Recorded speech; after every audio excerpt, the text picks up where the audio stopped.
Halo semua, pernah kepikiran gak sih di balik setiap klik yang kita lakuin online itu ada keajaiban apa?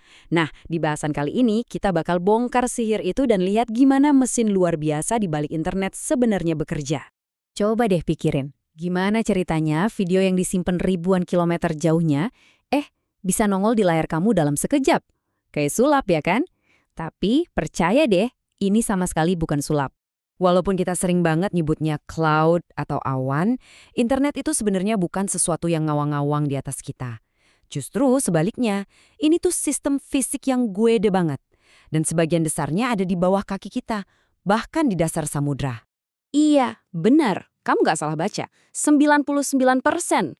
Bayangin, hampir semua data yang nyebrang benua, email, meme, bahkan video kucing favorit kamu, itu lewatnya kabel fisik yang digelar di dasar laut.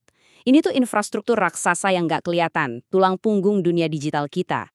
Oke, jadi di bagian pertama ini kita bakal kupas tuntas ilusi awan itu buat ngeliat kerangka fisik yang jadi penopang seluruh dunia digital kita.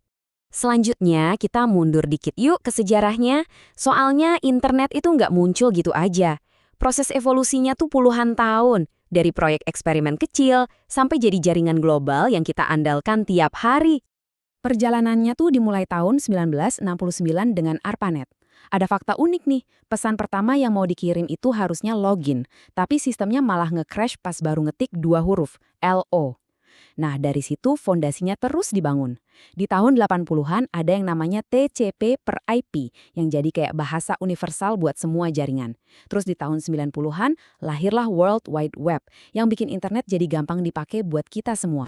Oke, sekarang kita masuk ke bagian teknisnya dikit. Biar paham gimana data itu jalan-jalan, kita perlu kenalan dulu sama para pemain kuncinya.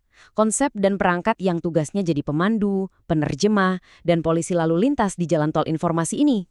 Jadi intinya, internet itu jalan pakai model client server. Gampangnya gini, perangkat kamu itu klien yang nanya, boleh lihat halaman web itu nggak? Terus, di suatu tempat di dunia ini, ada server yang kerjanya kayak pustakawan super cepat, yang nyariin buku itu dan langsung ngirimin ke kamu. Tapi, servernya tahu dari mana, harus ngirim data ke kita.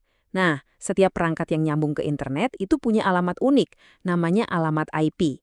Anggap aja ini kayak alamat rumah lengkap buat perangkat kamu di dunia digital yang super luas ini. Tentu aja kita nggak ngetik deretan angka kan buat buka website. Nah, disinilah DNS atau Domain Name System beraksi. DNS ini bisa dibilang buku telepon raksasanya internet. Waktu kamu ngetik google.com, DNS langsung gerak cepat nyari nomor IP yang pas, nerjemahin bahasa manusia ke bahasa mesin. Oke, alamatnya udah dapat, terus datanya lewat mana? Lewat router. Router ini kayak petugas pengatur lalu lintasnya internet. Mereka lihat alamat tujuan di tiap paket data, terus dengan pinter nentuin jalan mana yang paling bagus dan paling cepat buat dilewatin. Dan terakhir, gimana caranya kita semua bisa nyambung ke jaringan raksasa ini? Ya lewat Internet Service Provider atau ISP. Mereka inilah gerbangnya yang nyambungin jalanan kecil di rumah kita ke jalan tol super kencang yang melingkari seluruh dunia. Nah, sekarang kita udah kenal semua pemainnya. Yuk kita ikutin perjalanan satu permintaan data. Kita bakal lacak petualangan satu klik dari pas kamu neken enter sampai datanya terbang keliling dunia. Dan semua ini kejadiannya dalam sekejap mata. Kamu tekan enter, browser kamu nanya ke DNS buat cari alamat, terus permintaan kamu langsung melesat. Datanya loncat dari satu router ke router lain, ngelewatin kota, negara, bahkan nyebrangin samudra, lewat kabel bawah laut tadi. Semua cuma dalam hitungan milidetik. Gila kan? Permintaannya udah nyampe tujuan. Tapi gimana caranya halaman web itu balik lagi ke kita? Jawabannya, nggak datang utuh dalam satu bongkahan besar. Server itu mecah halaman web jadi ribuan potongan super kecil yang namanya paket. Tiap paket ini kayak satu kepingan puzzle. Kenapa dipecah? Biar pengirimannya lebih efisien dan aman. Kalau ada satu paket yang hilang, ya tinggal kirim ulang paket itu aja. Nggak perlu ngirim ulang seluruh halaman web. Dan yang seru nih, paket-paket ini nggak harus jalan barengan. Mereka itu kayak balapan pulang, masing-masing nyari rute tercepat yang tersedia. Bayangin aja kamu pesen banyak barang online yang dikirim pakai kotak beda-beda. Mungkin datangnya nggak barengan, tapi tujuannya sama, ya ke alamat kamu. Begitu paket-paket itu sampai, browser kamu langsung kerja kayak ahli nyusun puzzle. Dia dengan cepat nyusun ulang semua kepingan sesuai urutan yang benar. Dan inilah yang keren banget, nunjukin betapa kuatnya sistem ini. Biarpun paketnya datang acak-acakan, gambar akhirnya tetap sempurna. Jadi, lain kali kamu lagi asik browsing, coba deh ingat proses luar biasa ini. Ini tuh kayak tarian teknologi super kompleks yang terjadi non-stop di belakang layar yang jadi penopang hampir semua aspek kehidupan modern kita. Apa yang kita rasain tuh mulus dan instan banget.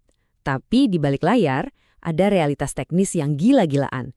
Di balik satu klik simple, ada proses pencarian alamat yang rumit. Di balik loading yang cepat, ada paket data yang lagi balapan nyebrangin lautan.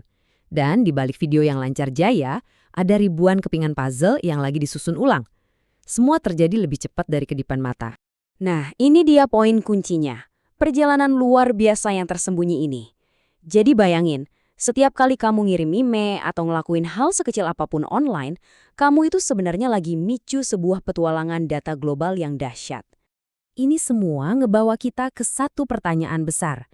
Dari komputasi awan sampai potensi jaringan antar planet, perjalanan internet ini masih panjang banget. Kira-kira, kayak gimana ya langkah evolusi berikutnya buat teknologi yang udah ngubah dunia kita ini? Terima kasih udah nyimak bahasan kali ini.